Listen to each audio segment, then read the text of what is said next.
की 8वीं संतान मेरा वध करेगी। जब मां ही नहीं बचेगी तो 8वीं संतान के जन्म का तो प्रश्न ही नहीं उठता। यदि ऐसा है तो आप मुझे मार दीजिए। जब मैं ही जीवित नहीं रहूंगा तो देवकी की संतान होने की संभावना ही समाप्त हो जाएगी। अपने बहनोई की हत्या का पाप मैं नहीं कर सकता।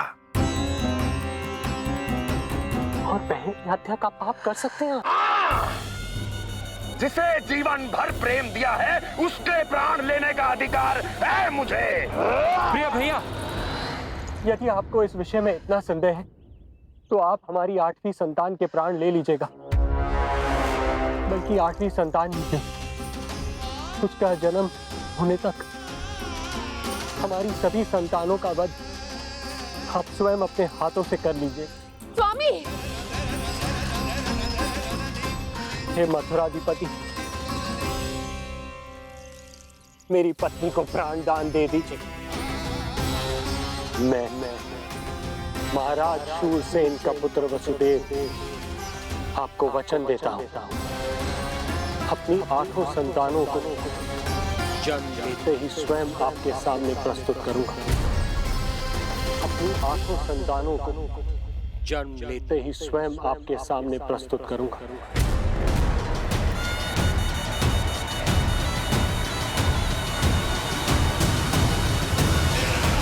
बधाई हो कुंवर जी, अपनी पत्नी के प्राण बचाने में आप सफल हुए। किंतु आपकी संतानें इतनी भाग्यशाली नहीं होंगी। वचन स्मरण रहे।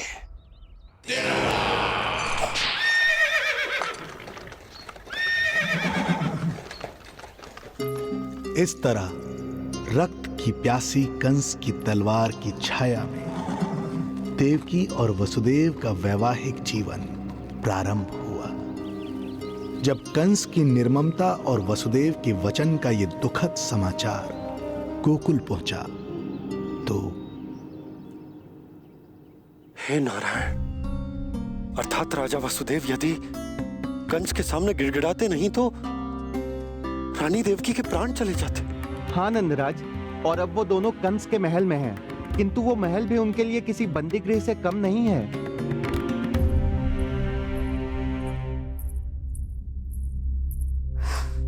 एक भाई अपनी बहन के साथ ऐसा करने की सोच भी कैसे सकता है?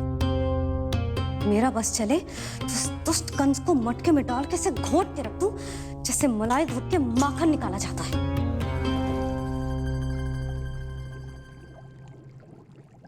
ना, माखन ना, जे कंस तो कीड़ा है। इसे तो पटक पटक के ऐसे मारना चाहिए जैसे कीड़ा निकालने के लिए धान के गट्ठर को पटका जाता है।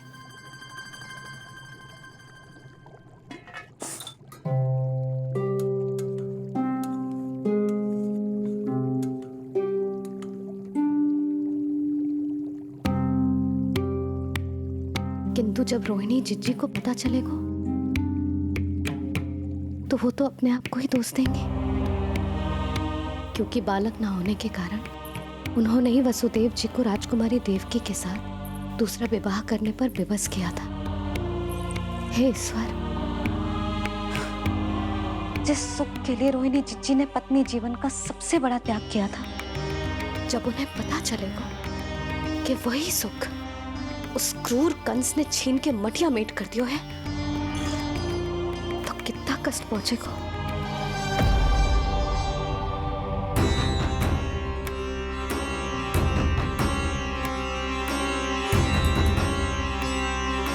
रोहिणी जीजी,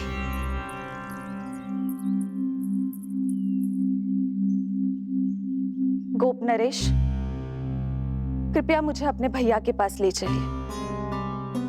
संकट के समय मुझे उनके साथ होना चाहिए। किंतु भाभी, पता चलो है वसुदेव भैया और देवकी भाभी कंस के महल में कड़े पहरे में रखे गए। पति पत्नी एक दूसरे का संबल होते हैं। कंस का पहरा कितना भी कष्टदायक क्यों ना हो, इस समय उन्हें और बहन देवकी को मेरी आवश्यकता है।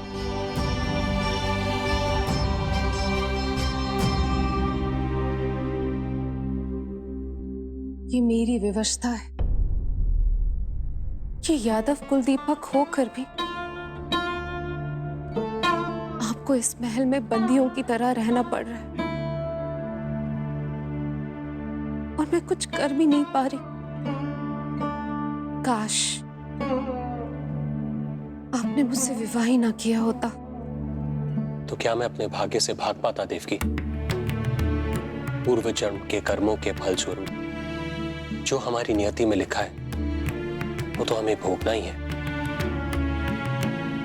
श्री हरि क्या करते हैं, कब और क्यों करते हैं, ये दुख हमारे जीवन में किस उद्देश्य से आए हैं, इन रहस्यों का पता लगा पाना हम मानवों के लिए संभव नहीं है देवकी।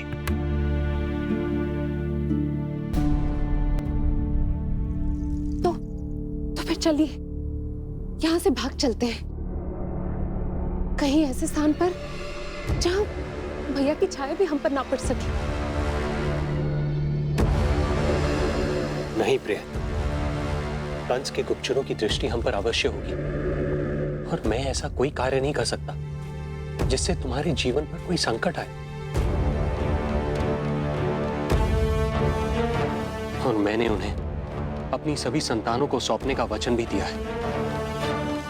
अपना वचन मेरे लिए प्राणों से भी अधिक महत्वपूर्ण है देवकी।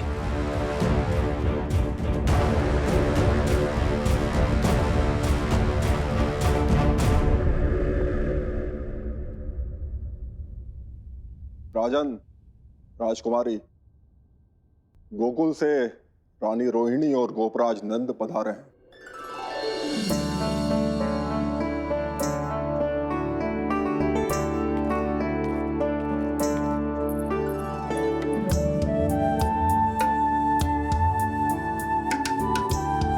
स्वामी,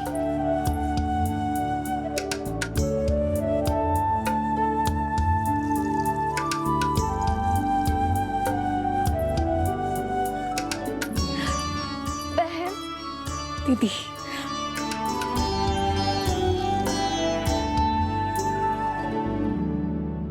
भाई नंद, जो आप हमारे लिए कर रहे हैं उसके लिए धन्यवाद शब्द बहुत छोटा है। मैं अपने भाग्य को स्वीकार कर चुका हूं। यदि यही श्री नारायण की इच्छा है तो यही से।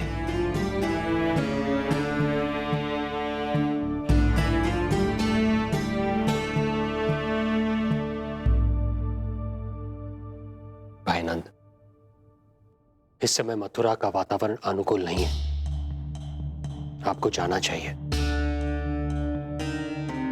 यशोदा भाभी भी चिंतित हो रही होंगी, उनसे कहिएगा हम यहां सुरक्षित हैं अभी तक।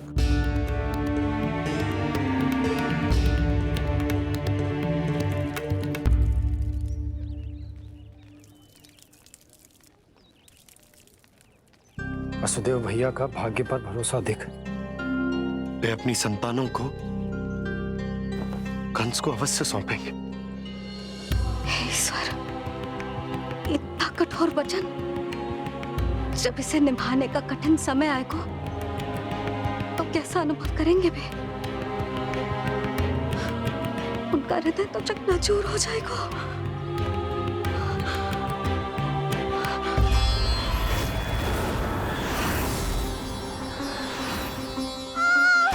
सब्र करो, सब ठीक हो जाएगा।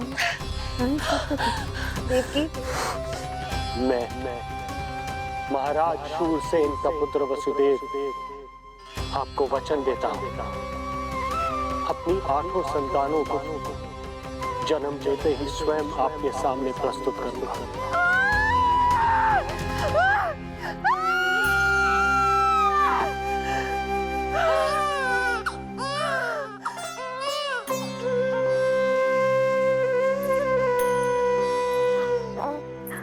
बधाई हो स्वामी, आपको पुत्र रत्न प्राप्त हुआ है।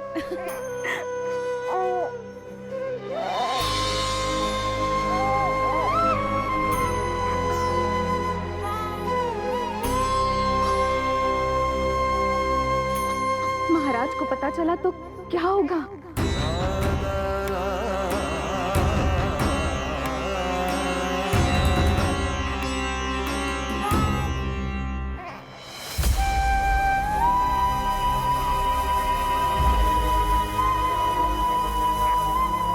अपने पुत्र को इन हाथों में थामना। कितने वर्षों से इस पल की प्रतीक्षा कर रहा था मैं, और आज जब यह पल आया है, मेरी आंखों में दुख के आंसू हैं। एक पिता जब प्रथम बार अपनी संतान को गोद में उठाता है तो सबसे पहले यह सोचता है कि उसे क्या नाम दूं। उसका सुनहरा भविष्य कैसे सुनिश्चित करे। किंतु मैं वो भाग्यहीन पिता हूं जो अपने पुत्र का भविष्य मृत्यु के अंधकार में डुबोने जा रहा है। मैं इसे नाम देकर क्या करूंगा?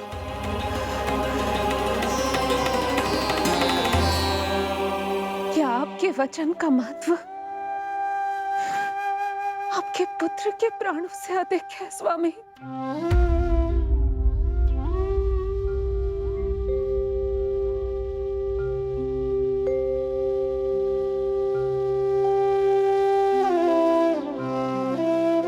श्री नारायण का दूसरा नाम सत्य होता है देवकी।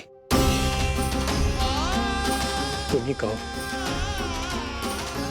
मैं श्री नारायण से विमुख कैसे हो जाऊं? मुझे अपना वचन निभाना ही होगा। हृदय के टुकड़े टुकड़े क्यों ना हो जाए, मुझे इसे कंस तक ले जाना ही होगा।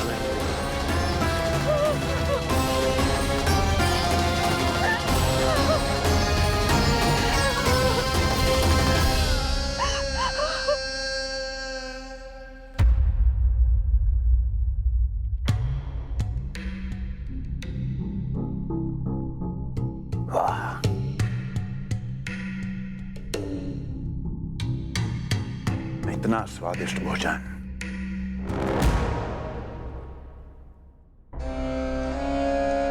किसी विशेष इच्छा की पूर्ति के लिए मुझे सम्मोहित तो नहीं करना चाहती? मुझे पति के रूप में प्राप्त कर तो चुकी हो, अब प्राप्त करने को क्या क्या बचा है प्राप्ति? मैं प्राप्ति नहीं, अस्थि हूं स्वामी। प्राप्ति तो छुई मुई बनकर वहां खड़ी है। आप सदैव अपने विषय में ही सोचते हैं, कभी मेरे ओर भी निहारा कीजिए, तभी तो मेरा नाम सही से स्मरण होगा आपको।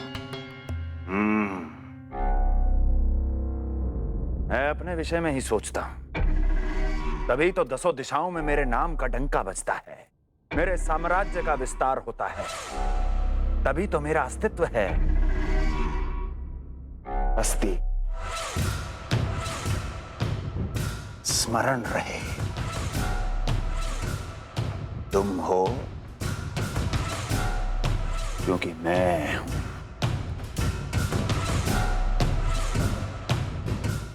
वन में यदि सिंह न हो तो उसके आश्रिति पर गीदड़ भी आक्रमण कर देते हैं।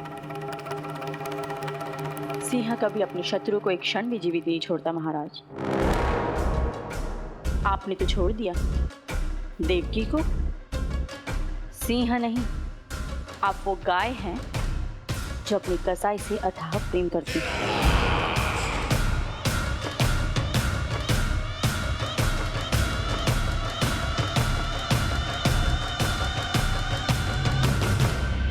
सभी संतानों को जन्म लेते ही मेरे पास लेकर आएगा, ये वचन दिया है वसुदेव ने मुझे। तो फिर आया क्यों नहीं महाराज? प्रथम शिशु का जन्म तो हो चुका है।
अपना वचन मिथ्या नहीं होने देते महाराज।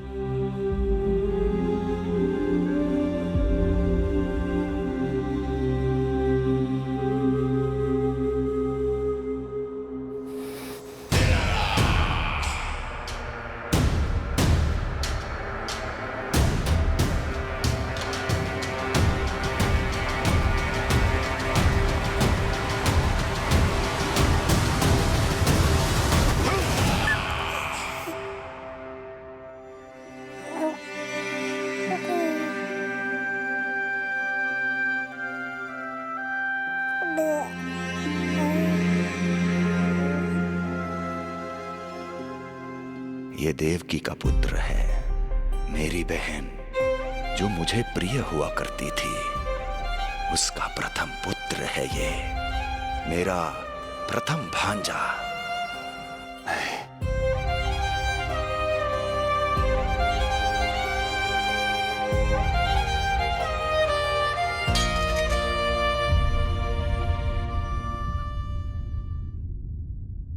इसे वापस ले जाइए कुंवर जी।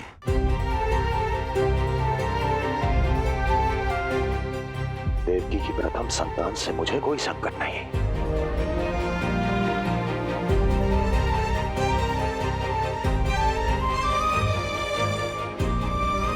और आपको क्या लगता है कुंवर जी कि मैं कोई राक्षस हूं क्या?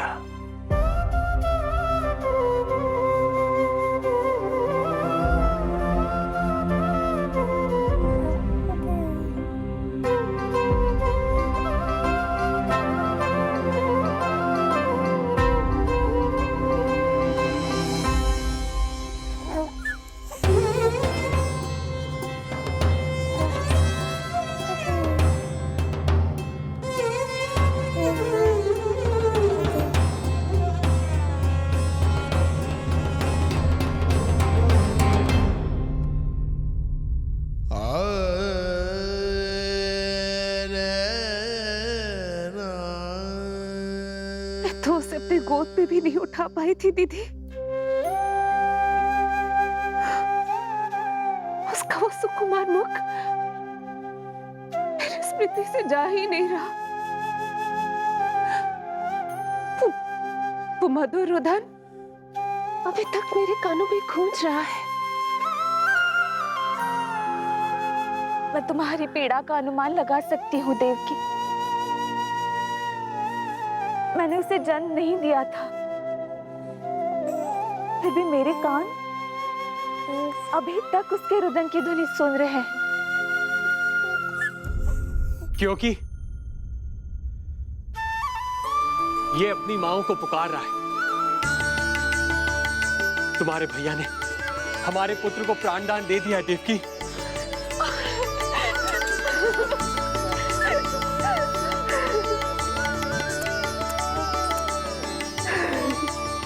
स्वामी, अब अपने पुत्र का नामकरण कीजिए।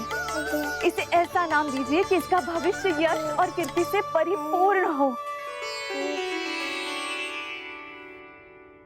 कीर्तिमान, कीर्तिमान होगा इसका नाम।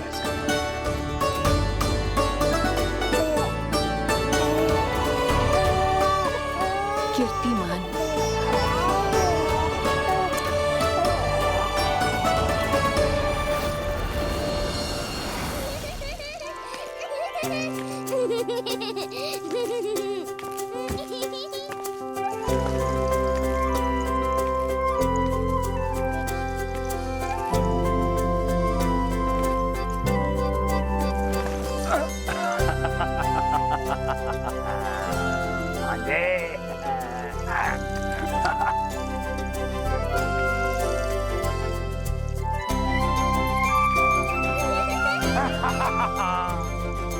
भांजे, भांजे, मामा से बचना असंभव है। मामा जी, आपकी भुजाओं में कितना बल है, मुझे पीड़ा हो रही है। मेरा दूसरा हाथ पकड़ लीजिए। तुझे पीड़ा हो रही है? ये ले।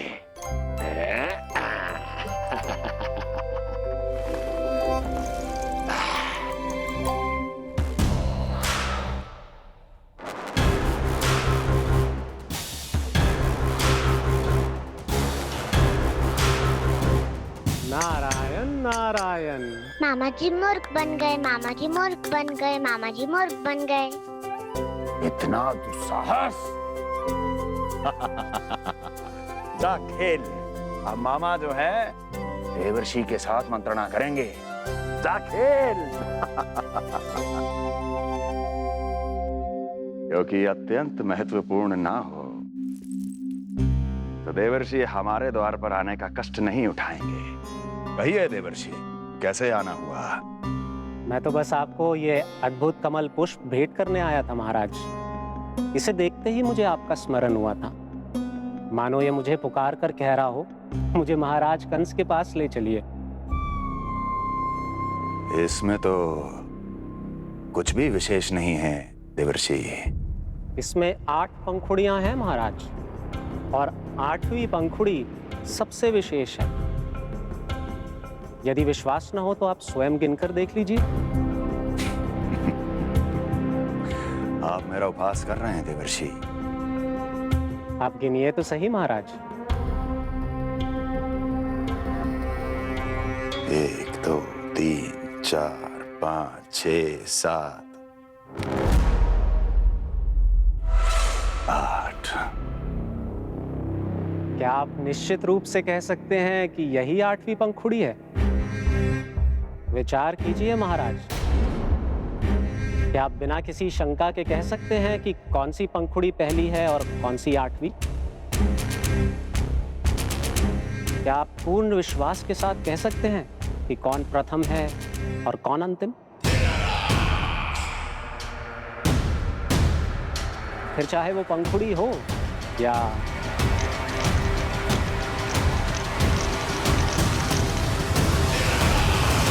सावधान करने के लिए धन्यवाद देवर्षि। कंस के साथ धोखा करने वाले को अति भीषण दंड मिलेगा। भविष्य में ऐसी कल्पना मात्र से ही मेरे शत्रु भय से कांप उठेंगे। मथुरा नरेश, मैं तो मात्र पंखुड़ियों की बात कर रहा था। यदि आपने कुछ और समझ लिया है तो उसका उत्तरदायित्व मेरा नहीं है। नारायण नारायण।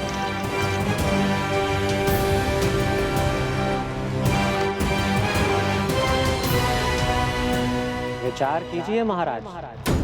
क्या आप बिना किसी शंका के कह सकते हैं कि कौन सी पंखुड़ी पहली है और कौन सी 8वीं? क्या आप पूर्ण विश्वास के साथ कह सकते हैं कि कौन प्रथम है और कौन अंतिम? फिर चाहे वो पंखुड़ी हो या मामा जी मूर्ख बन गए, मामा जी मूर्ख बन गए, मामा जी मूर्ख बन गए, मामा जी मूर्ख बन गए।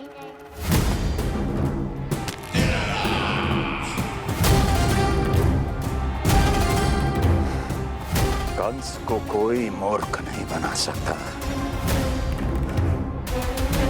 कीर्तिमान। जी मामा जी।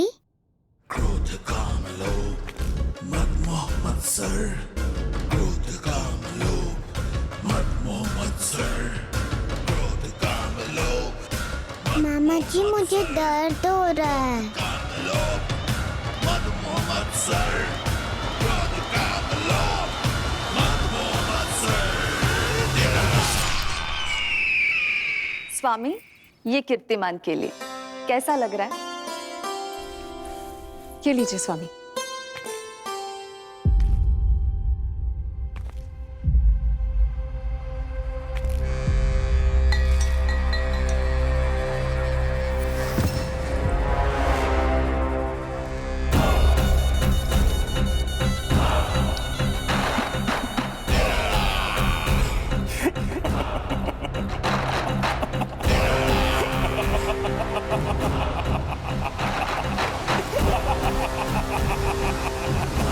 नेत्रों के सामने अपनी संतान की हत्या होते हुए देखना कितना पीड़ादायक रहा होगा ये दृश्य।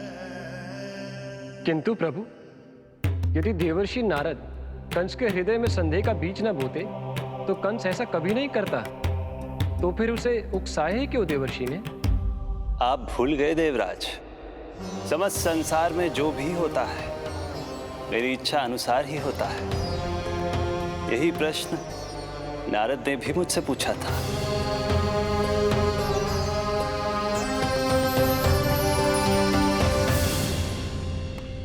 नारायण नारायण।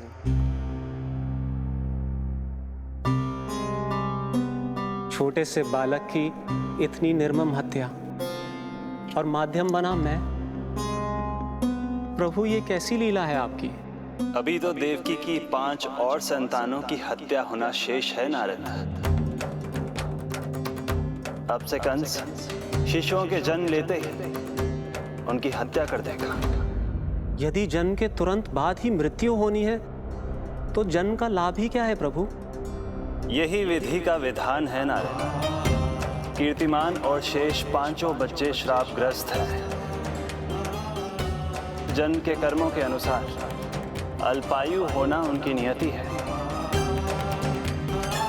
उनकी मृत्यु के बाद ही शेषनाग के अंश के रूप में बलराम और मेरे अंश के रूप में श्री कृष्ण का अवतार संभव होगा।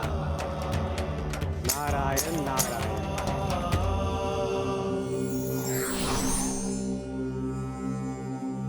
देवकी के पुत्र एक के बाद एक जन्म लेते रहे और उनकी हत्या कर कंस अपने पापों की संख्या में वृद्धि करता रहा। मत मारो मेरा पुत्र, मेरा पुत्र।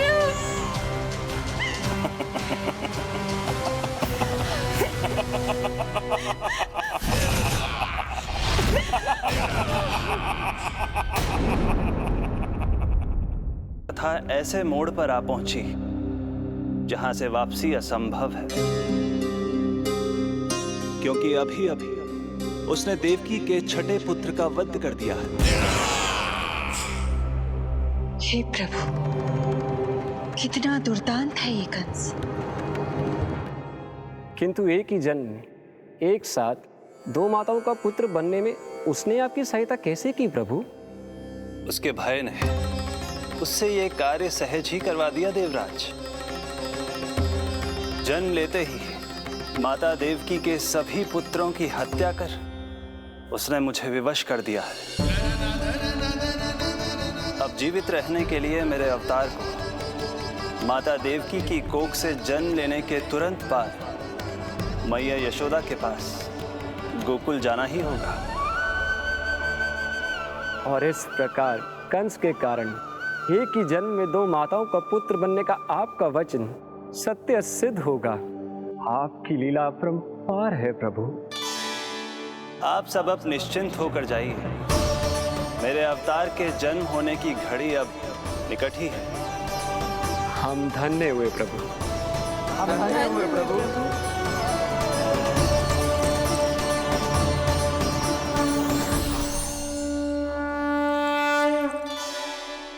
मुझे तो अभी से मैया यशोदा के साथ आपको खेलते हुए देखने की उत्सुकता हो रही है। उनकी प्रवृत्ति कितनी निराली है। क्रोध ना करूं तो क्या करूं? देखिए इसकी शैतानी, फिर चला गया सुलक्षणा के बगीचे में फूल खाने। और आपको तो पता है ना सुलक्षणा का, इतनी सी त्रुटि हो जाए पूरे गांव में बखान करने में कोई कमी ना रखती। और जे की अरे जब ग्वालिनों को पता चलेगा तो क्या कहेंगी?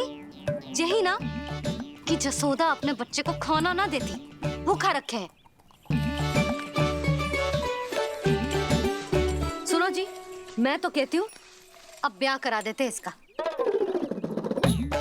अब वो ही ध्यान रखेगी इसका। केवल पत्नी सुधार सकती है तुझे। तुम इसके बारे में बात कर रही हो कि मेरे बारे में? नहीं, वैसे सारे गोकुल वाले यही कहते हैं कि हमारे घर पर तुम्हारा ही राज चलता है। हे नारायण, ये परिहास की बात है क्या? मैं इतना दबा के रखती हूँ क्या आपको?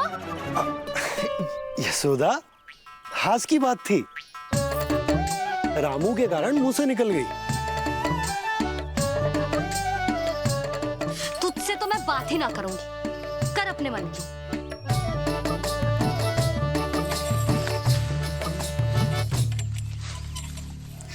पता है तुझे कितना क्रोध आता है जब तू ऐसे बिना बताए घर से चला जाता है। प्रेम है जे मेरा, चिंता है मेरी। तुझे कुछ हो जाए तो अपना लल्ला माना है तुझे।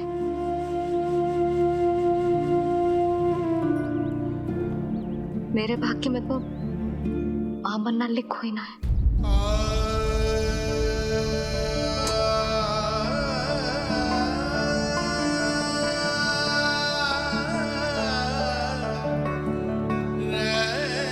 यशोदा,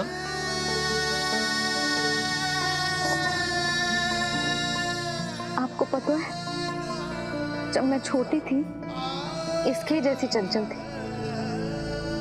गांव वाले कहते थे एक बार बड़ी हो जाएगी अपने आप ठहराव आ जाएगा। ना आयो। फिर बड़े बूढ़े कहने लगे चिंता की कछु बात ना है, एक बार शादी हो जाएगी सब ठीक हो जाएगा। ना हुआ। फिर सबन ने कही एक बार बालक हो जाने दो, गोद भर जाएगी अपने आप परिपक्व हो जाएगी। पर गोद तो भरी ना मेरी। बालक तो हुआ ही ना। उस पर जब जे भी भाग जाता है तो मुझे रह रह के यही स्मरण होता है कि कमी मुझ में ही है। मैं ही किसी बात का ध्यान न रख पाती। संभव है यही कारण से नारायण ने बालक ना दियो मुझे। यदि देते तो बहुत बुरी मैया बनती मैं। यशोदा, क्या होगा तुम्हें? कहाँ की बात कहाँ लेकर जा रही हो तुम?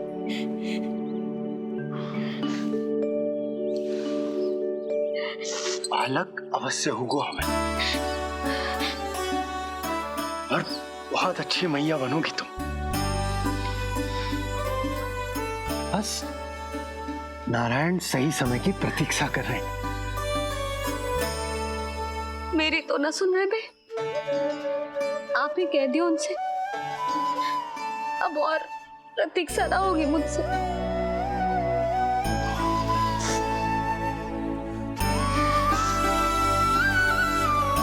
हो रही मैया। तो फिर मैया की इच्छा पूरी कीजिए प्रभु।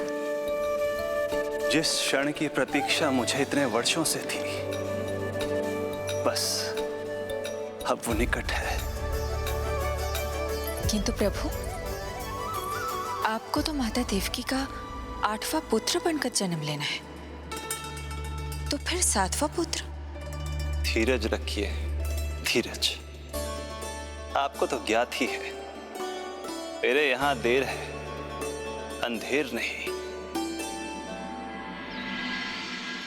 मैं यहाँ तुम दोनों पर आश्रित हूँ यशोदा। भोजन, सुरक्षा, परिवार का अपनापन सब कुछ दिया है तुमने मुझे। किंतु मेरा दुख मुझे एक क्षण भी चैन लेने नहीं देता। मेरे स्वामी और बहन देवकी कितने ही वर्षों से कंस की काल कोठरी में बंदी है। दिन रात नियति के शाप को सहन करने के अतिरिक्त और कोई उपाय नहीं है उनके पास। ऐसे में मैं सुख की सांस कैसे लूं? कीर्तिमान की हत्या के बाद मेरी सुरक्षा के लिए मेरे स्वामी ने मुझे यहाँ भिजवा दिया, चुपचाप। किंतु मेरा हृदय तो वही छूट गया यशोदा। इससे तो अच्छा होता कि मैं भी उसी कारागार में होती, मेरे स्वामी और बहन देवकी का दुख तो साझा कर पाती। अपनी 6 संतानों को कंस के हाथों मृत्यु के गोद में जाते देखा है उन्होंने। अब तो मुझे उस क्षण की कल्पना से भी डर लगने लगा है, जब देवकी अपने 7वें पुत्र को अपने गर्भ में धारण करेगी। भय से भविष्य नहीं टलता, होनी होकर ही रहती है। समय बीता और देवकी के गर्भ में 7वें पुत्र का आगमन हुआ। क्या इसका भी भविष्य वही होगा जिसके भाइयों का हुआ था? इस बंदी गृह की दीवारें, प्रत्येक ईंट, प्रत्येक पत्थर, यहां तक कि यहां की वायु में उस कंस की बंदी है। अब तक तो उसे सूचना भी मिल चुकी होगी। वो निर्दयी क्रूर प्रतीक्षा कर रहा होगा कि कब तुम्हें प्रसव हो और कब उसकी तलवार हमारे नन्हे शिशु, हमारी 7वीं संतान का रक्त पिए।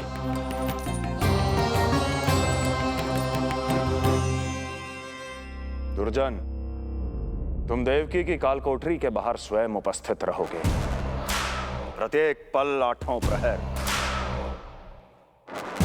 जैसे ही शिशु पहली श्वास ले,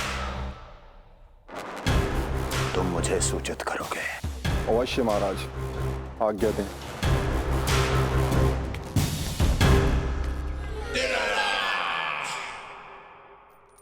कुछ कीजिए स्वामी, कुछ कीजिए। मैं नहीं चाहती कि ये अपनी प्रथम श्वास इस बंदी गृह में ले। देवकी, विवशता से मेरा कलेजा भी फटा जा रहा है, किंतु इस काल कोठरी में बंद मैं कर ही क्या सकता हूं? किंतु इस सृष्टि के पालनहार, जगत के नियंता श्री हरि तो कर सकते हैं, तो फिर क्यों नहीं करते वो कुछ ऐसा कि कम से कम मेरी इस संतान का अंत उतना दुखद ना हो जैसा अन्य संतानों का हुआ था। क्यों नहीं करते वो कुछ हरि? क्यों नहीं करते? बताइए ना स्वामी, क्यों नहीं करते वो? क्यों नहीं करते? जो देवी भविष्य में मेरी मां बनने वाली है, उनकी करुणा भरी पुकार को मैं व्यर्थ कैसे जाने दे सकता हूं? कंस के राक्षस तत्व के अंत के लिए ऐसी माया की आवश्यकता है जो मेरी लीलाओं को क्रियान्वित भी कर दे और उसे भनक भी ना पड़े। ऐसी क्षमता और माया किसके पास है प्रभु?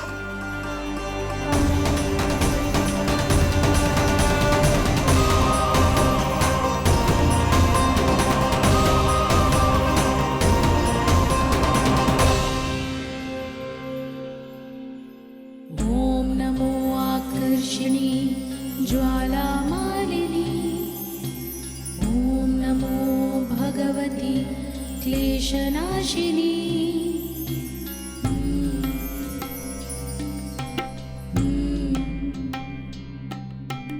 ओम नमो योगमाये सर्वमोहिनी, ओम नमो योगमाये सर्वर। आज्ञा दीजिए प्रभु। माता देवकी का गर्भपात करके उस संतान को रानी रोहिणी के गर्भ में स्थापित कीजिए देवी।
योग माया ने अपना कार्य पूर्ण किया। सुबह सूर्य की रश्मियां देवी रोहिणी को ऐसा संदेश सुनाएंगी जिसे सुनकर वो प्रसन्नता से झूम उठेंगी।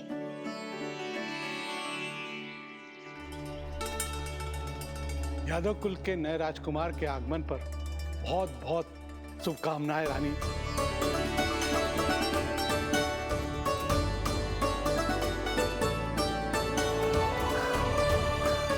यशोदा, मैं माँ बनने वाली हूँ। यशोदा, सुना तुमने? चिच्ची, मैं माँ बनने वाली हूँ।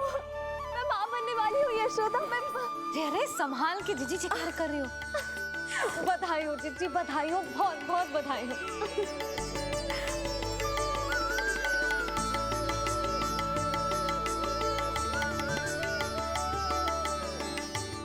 विधि का विधान भी विचित्र होता है।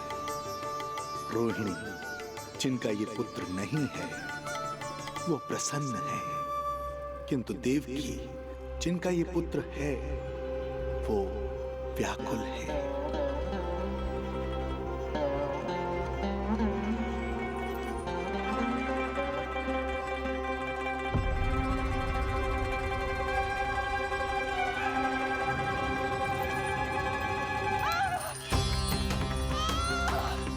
क्या हुआ देवकी? तुम ठीक तो? स्वामी, स्वामी मेरा पुत्र, स्वामी हमारा पुत्र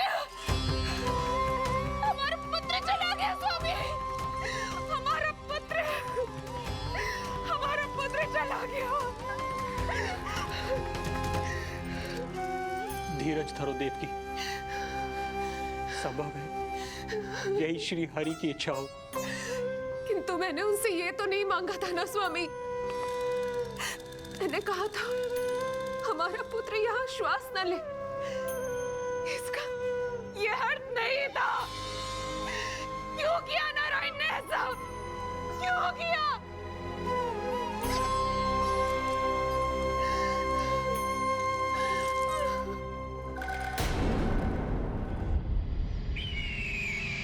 तो ये सत्य है महाराज, राजकुमारी देवकी का गर्भपात हो गया है।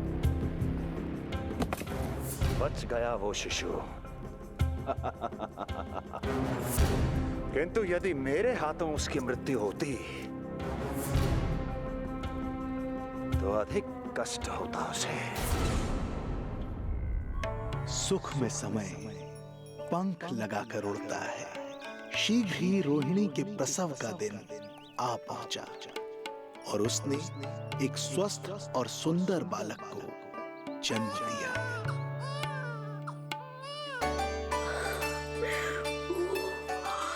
लो जिज्जी, संभालो अपने लल्ला को, जी भर के निहार लो इसे।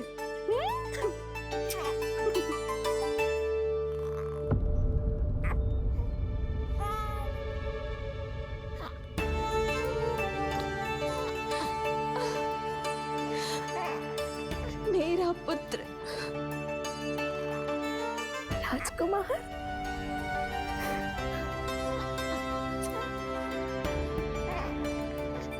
अच्छा जीजी, मैं तनिक इनको भी सूचना देकर आती हूँ। वसुदेव भैया तक भी तुझे शुभ समाचार पहुंचाना है। राजकुमार कौन है? हाँ,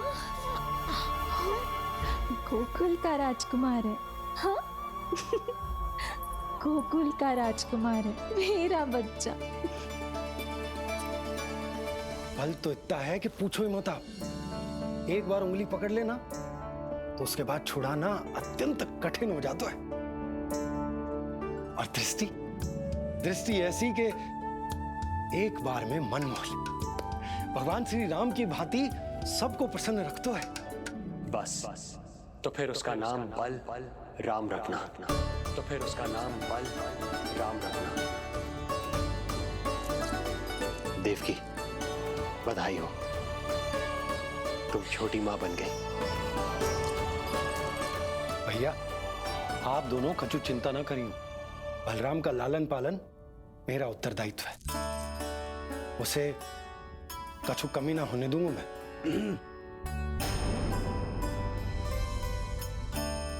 मुझे चलना चाहिए। कितने वर्षों बाद तुम्हारे कारण शुभ समाचार मिला है हमें। श्री नारायण हमेशा तुम पर कृपा बनाए रखे।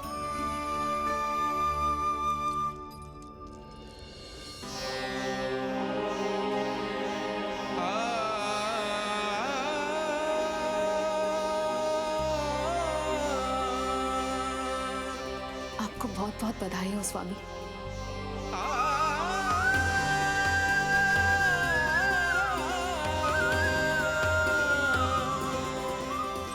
देवकी, क्या हुआ?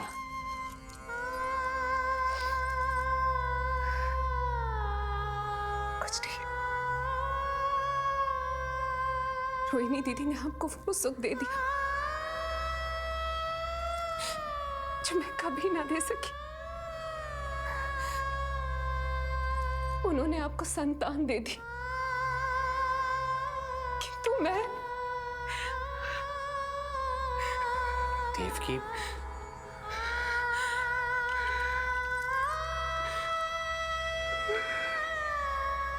इस समय जो व्यथा माता देवकी की है, वही पीड़ा माता यशोदा की भी है। माता देवकी की ममता अपनी सभी संतानों को खोने की वेदना से त्रस्त है, तो माता यशोदा की ममता संतान ना होने के संताप में झुलस रही है। सत्य कहा देवी, मुझे आभास हो रहा है मैया यशोदा का हृदय मुझे अपनी गोद में खिलाने के लिए कितना व्याकुल है। सच्ची श्री हरि, सच्ची में प्रसन्न हूं मैं कि आपके आशीर्वाद से रोहिणी जी को इतना प्यारा लल्ला हुआ है।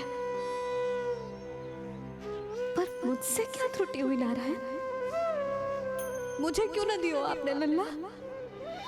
मुझसे क्या त्रुटि हुई नारायण? मुझे क्यों न दियो आपने लल्ला?